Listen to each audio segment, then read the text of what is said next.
આજે માં વિશ્વંભરી અને કર્મયોગી શ્રી મહાપાત્રની અમૂલ્ય વિચારધારા થકી અમારું આદર્શ ઘર એક મંદિર બન્યું છે, જેનાથી અમારા પરિવારના દરેક સભ્યો એકતાનો પરમ આનંદ મેળવી એક એવું પ્લેટફોર્મ તૈયાર કરીએ જ્યાં પ્રકૃતિ અને સંસ્કૃતિનું જતન થાય અને તેને સત્યનું સાચું માર્ગદર્શન મળે.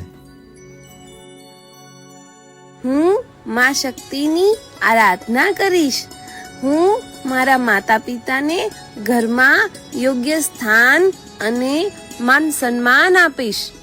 હું પ્રકૃતિનું જતન કરીશ.